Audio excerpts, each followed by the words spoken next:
हम मनुष्य की सोच और परमेश्वर की सोच में जमीन और आसमान का अंतर है। हम कभी भी किसी को किसी वक्त भी भेज देते हैं।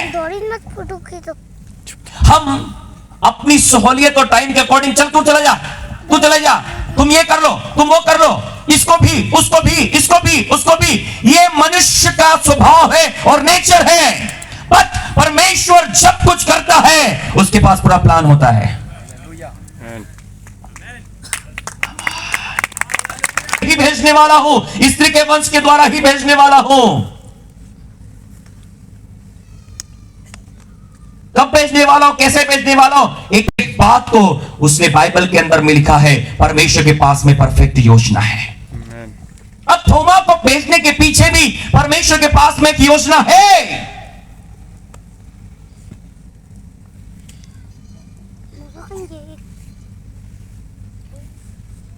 थोमा को भेजने के पीछे एक योजना थी जो प्रभु यीशु मसीह के जी उठने के बाद प्रकट हो गई। बोलो, प्रभु यीशु मसीह के जी उठने के बाद, प्रभु यीशु मसीह के जी उठने के बाद प्रकट हो गई। बोलो कैसे? Hallelujah, hallelujah. याद रखिए, जो कब्र के अंदर सो गए थे वो भी यीशु की आवाज सुनकर बाहर आ गए हैं। आमीन। अभी आप जिंदा हो। हालेलुया। परमेश्वर ने थोमा को भेजा, उसके पीछे उसकी एक योजना थी, उसका एक प्लान था। मैं आपको कहना चाहता हूं, अभी मैसेज शुरू नहीं हुआ है। जब कभी आप एयरपोर्ट पर जाएं, आप फ्लाइट का टिकट लें, आप प्लेन में बैठे, आपको पता है प्लेन आपके बैठने पर तुरंत नहीं उड़ता, वो कुछ देर तक रनवे पर घूमता रहता है। क्यों? वो तुरंत नहीं उड़ सकता क्योंकि उसको रनवे चाहिए जहां से वो स्पीड पकड़े और उड़ जाए। इसका मतलब आपको बिठाने के बाद कम से कम 5 से 10 मिनट वो चलता है, फिर उसके एक परफेक्ट डायरेक्शन में आता है जिस डायरेक्शन की ओर उसे उड़ना है। और मैं आपको बताना चाहता हूं, जैसे ही वो उस डायरेक्शन पे आता है, उसके कैप्टन का कॉल आता है, आप सब लोगों के लिए अनाउंसमेंट होता है कि प्लेन टेक ऑफ के लिए तैयार है। कृपया अपनी सीट की पेटियों को बांध ले, अपने सीट बेल्ट को बांध लीजिए। और सारे पैसेंजर जो होते हैं वो अपनी सीट बेल्ट को बांध लेते हैं। क्यों? क्योंकि 10 सेकंड के अंदर, पड़ोसी को बोलो ओनली 10 सेकंड्स, बोलो 10 सेकंड के अंदर में 10 सेकंड के अंदर वो लगभग 1000 की स्पीड में चलने वाला है। कितना? 1000 की। कितने सेकंड में? बोलो 10 सेकंड कितने होते हैं? बोलो 1 2 3 4 5 6 7 8 9 10 हो गए 10 सेकंड। इतने में वो इतनी स्पीड लेता है, और कब स्पीड लेते हुए अचानक हवा में होता है। सोचिए, प्लेन 10 सेकंड में लेता है। मेरे परमेश्वर को आपके जीवन में चमत्कार करने के लिए 1 सेकंड से भी कम चाहिए। Come on! आमीन। कि आप और मैं रनवे पर हैं, हमारा प्लेन हवा में उड़ेगा थोड़ी देर के बाद में। हमारा प्लेन 11 बजे के बाद हवा में जाएगा, टेंशन मुक्त रहिएगा। अभी 2 घंटे रनवे पे दौड़ेगा वो। ये परमेश्वर के पास एक बेस्ट प्लान, एक योजना थी कि थोमा को ही क्यों भेजना है। परमेश्वर का मूड नहीं हो गया, यीशु का मूड नहीं हो गया, या कोई फुर्सत में था, अरे 11 लोग बिजी हो, 10 लोग बिजी है, थोमा फुर्सत में भेज दो। This is women's plan. ये आपकी और मेरी योजना है, जो फुर्सत में उसको भेज दो। और परमेश्वर जब किसी को भेजता है उसके पास में परफेक्ट प्लान होता है, एक परफेक्ट योजना होती है कि वो भेजे तो वो क्या करने वाला है। Listen carefully, people of God. जब प्रभु यीशु मसीह जी उठे, वो अपने चेलों पर प्रकट हुए, और जिस समय वो चेलों के पास सामने प्रकट हुए थे, थोमा उस समय नहीं था। बाकी शेष चेलों ने कहा कि प्रभु जी उठा और हमारे सामने प्रकट हुआ। थोमा बोलता मैं विश्वास नहीं करता जब तक मैं उसकी पंजर में उंगली न डाल लूं। इसके पंजर में उंगली, पंजर मींस पसली, पसली के अंदर उंगली न डालूं, उसके हाथों के कीलों में उंगली डालूं, मैं विश्वास नहीं करूंगा। बोलो, मैं विश्वास नहीं करूंगा। बोलो बोलो, बोलिए, जब तक उंगली न डाल लूं विश्वास नहीं करूंगा। बोलो, ऐसा बोलते ही आवाज उठाओ, ऐसा बोलते ही प्रभु प्रकट हो गए। प्रभु यीशु ने कहा, थोमा चेक कर, मैं ही हूं। थोमा ने कहा मैं विश्वास करता हूं। बोलो बोलो, थोमा ने कहा मैं विश्वास करता हूं। बोलो उसके बाद कहानी शुरू हुई।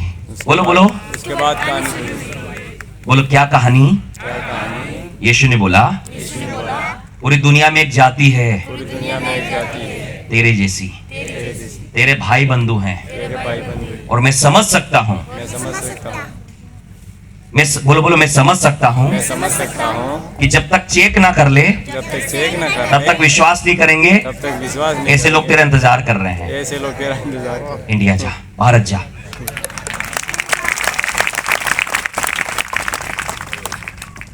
जब तक हम उंगली ना डाल लेना हम तो माने ही नहीं।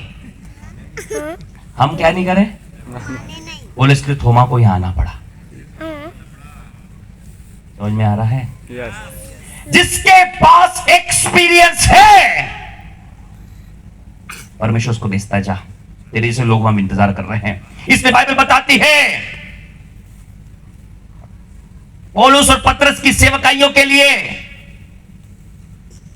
इस प्रकार पतरस अन्य जातियों के लिए, पौलुस अपनी जाति के लोगों के लिए भेजा गया, थोमा भी अपने लोगों के लिए भेजा गया है। Come on.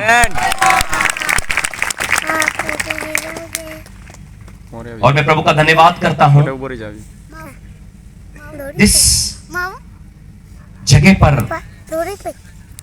बस इतना। थोमा आया था और जहां उसने सेवकाई की थी वहां पर मुझे जाने का मौका मिला। क्या आप सुनना चाहते हैं? बस अभी ये क्या आप सुनना चाहते हैं? यस, क्या आप सुनना चाहते हैं? यस, क्या आप सुनना चाहते हैं? पीछे वालों, यस, आगे वालों सुनना चाहते हैं? मुझे उस जगह जाने का मौका मिला कि मैं इंदौर से चेन्नई के लिए फ्लाइट लिया और फ्लाइट लेकर जब मैं चेन्नई एयरपोर्ट पे उतरा तो मेरे एक मित्र हैं जो प्रभु के दास हैं जो चेन्नई में ही रह रहे हैं और उन्हें उन सारी जगहों के बारे में, और हम लोग सिर झुका के अंदर जब गुफा के अंदर में गए, वो मीना बोर्ड ने बोला इस पत्थर को देख रहे हो? मैंने हाँ। जहाँ पर थोमा प्रार्थना कर रहा था। बोले इस पत्थर पर हाथ रख के थोमा प्रार्थना किया करता था। डायरेक्शन में ऐसे पत्थर पे हाथ रख के वो प्रार्थना किया करता था। बोले ये लकीरें देख रहे हो पत्थर पर निशान? बोले वो इतनी प्रार्थना करता था कि उस पत्थर पे निशान हो गए हैं। जब आप चेन्नई जाएंगे उस पत्थर पे आप निशान देखिएगा। Come on. ऐसे ही नहीं थे जो बीज को भारत लेकर आए हैं। आपको पता है बीज के लिए जमीन के बाद सबसे जरूरी चीज क्या होती है? बताइए कोई, बोलिए भाइयों। बीज देखा है? गेहूं का, मक्का का, ज्वार का देखा है? जमीन में लगा दिया। सबसे ज्यादा जरूरी क्या है उसके लिए? अब मेहनत, क्या है? पानी। बोले वचन बीज है, वचन बीज है, प्रार्थना पानी है। प्रार्थना पानी। Come on. बोले बीज तो एक बार लगाया है, बीज तो एक बार पानी लगाया, बार बार डालते हो। पानी बार That is a bar. prayer. इसे हम प्रार्थना बोलते हैं। और थोमा ने इतनी प्रार्थना की है हमारे भारत देश के लिए। मेरे प्रियो, उस बीज को जो भारत देश में पनपने वाला है और उसके सालों साल बाद में आप और मैं वो बीज के फल नजर आने वाले। Come on. आमेन। कुछ भी अपने आप नहीं हो गया, कुछ भी अपने आप नहीं हुआ है। परमेश्वर के लोगों ने एक बड़ा बलिदान दिया है। हम तो अपनी रात का बलिदान कर रहे हैं। हाँ 2-3 घंटे ऊपर हो गए हैं, लेकिन याद रखो तुम अपना घर परिवार, अपना देश, अपने लोगों को छोड़कर इस भारत देश में आ गया, भूखा प्यासा नंगा, इस भारत देश में जहां लोग की भाषा नहीं जानते और लोग को जान का खतरा है, और अपनी जान की चिंता किए बगैर परमेश्वर के वचन को इस भारत देश में लेकर आ गया। जोरदार ताली बजाकर प्रभु की महिमा करें। वहां आप उस पत्थर को देखिएगा। मैंने इस पत्थर पर हाथ रखकर प्रार्थना किया है। यदि आप परमेश्वर की उपस्थिति महसूस करने वाले लोग हैं, यदि आपके आत्मिक सेंस चालू है, आत्मिक सेंस, ज्ञान इंद्रिय जिसे हम बोलते हैं, चालू है, आप प्रभु की उपस्थिति महसूस करेंगे। आमेन। आप दुष्ट आत्मा की महसूस करेंगे और आप प्रभु की भी उपस्थिति महसूस करेंगे। दैट मोमेंट जब एक दुष्ट आत्मा ग्रसित व्यक्ति मेरे पास आएगा, उसको बोलने की जरूरत नहीं कि उसके अंदर भूत है। और एक पवित्र आत्मा से भरा हुआ व्यक्ति जब मेरे पास आएगा, मुझसे मिलेगा, उसे बताने की जरूरत नहीं कि मैं कितना अभिषिक्त हूं। मेरे अंदर के सेंस चालू हो जाएंगे। मैं जान जाऊंगा, जब मुझसे मिलेगा, मैं बात करूंगा, मैं जान जाऊंगा कि वो कितना आत्मा से भरा हुआ है या क्या है उसके अंदर में। आत्मिक दुनिया बहुत पावरफुल है जितना हमने सोचा नहीं है। आत्मिक जगत का डिपार्टमेंट बहुत अलग है, मनुष्य के समझ से परे है। आत्मिक जगत अलग ही चलता है और आत्मिक जगत ही पृथ्वी पर राज करता है।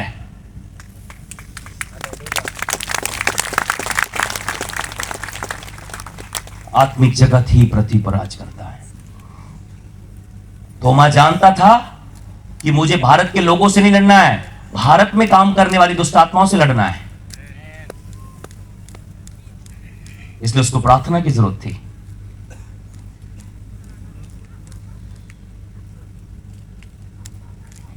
उस गुफा में प्रार्थना करता, उस गुफा से ऐसे करके बाहर निकलता, सामने पूरा पहाड़ है, वहां से सुसमाचार प्रचार करता और वहां पर थोमा का क्रूसेड होता था, हीलिंग और डिलीवरेंस का। अन्य जाति लोग आते थे, चंगाई छुटकारे होते थे, लोग यीशु पर विश्वास करते थे और वो परमेश्वर के राज्य में जुड़ते थे। एक बार लोगों को बहुत प्यास लगी, पड़ोसी को बोले लोगों को बहुत प्यास लगी। लोगों को बहुत प्यास लगी। चेन्नई में बहुत गर्मी है। चेन्नई में बहुत गर्मी। अभी आप जाओगे तो बनियान में घूम सकते हो। बोलो बोलो, अभी आप जाओगे तो आवाज बनियान में उठाओ। घूम सकते हो। बहनों आवाज उठाओ। सुनिए ध्यान से, इतनी गर्मी है, उसके बावजूद जब वहां पानी नहीं था तो लोग परेशान होने के, पहाड़ से नीचे उतरना और पानी की व्यवस्था कैसे करना। थोमा ने परमेश्वर को पुकारा कि परमेश्वर इन लोगों की प्यास आप बुझाइए, आपने भेजा है, आप काम कीजिए। आपको मैं बताना चाहता हूं, रुकिए, तालियां तो अब बजेगी, रुकिए रुकिए। उसकी फोटोज मेरे पास में हैं। चट्टान फटी है, पानी निकला है और आज अभी इस तारीख में भी वहां पर पानी है। किससे कहानी की बात नहीं कर रहा हूं। जाइए, उंगली डालकर देखिए यीशु के पंजर में। चेन्नई जाइए। मैं क्या बोल रहा हूं कि आप मेरी बात पे भरोसा करें। जाइए ना, ट्रेन भी चलती है, जाइए और चेक कीजिए वो पत्थर जिसपे उसके हाथों के निशाने आज भी रखे हैं, और वो चट्टान जो फटी हुई जो पानी है आज भी। और क्या हुआ पता है, थोमा कभी एक पहाड़ पे प्रार्थना नहीं करता, दूसरे पहाड़ पे भी हम चलने वाले, पड़ोसी का दूसरे पे भी चलेंगे हम लोग। पूरी रात है, पूरी रात है। मैं रात में सोता नहीं हूं। बोलो बोलो उनको, मेरा सोने का समय 3 बजे है। आपका नहीं पता, मुझे कोई प्रॉब्लम नहीं है। आप लोग सो जाओ, एपोस्टल जी का जागने का समय हुआ है। बताती है जब इस्राएली लोगों को प्यास लगी, परमेश्वर ने चट्टान से पानी निकाला है। वो परमेश्वर आज इस जिंदा परमेश्वर है। वो किससे कहानियों का परमेश्वर नहीं है, वो केवल बाइबल की किताबों वाला परमेश्वर नहीं है, वो जीवित परमेश्वर है। जो बातें उसने अपने वचन के अंदर लिखी है वो सब पूरी करने की ताकत रखता है। आमेन। Come on. मैं सन 2013 में, मेरी मम्मी एक गवर्नमेंट सर्वेंट है और उस समय तक 2013 तक वो 92 तक, वो 1992 तक वो डेली वेजेस तक कार्य करती, 1992 से लेकर 2000, और 2013 में वो रेगुलर हुई और उनका ट्रांसफर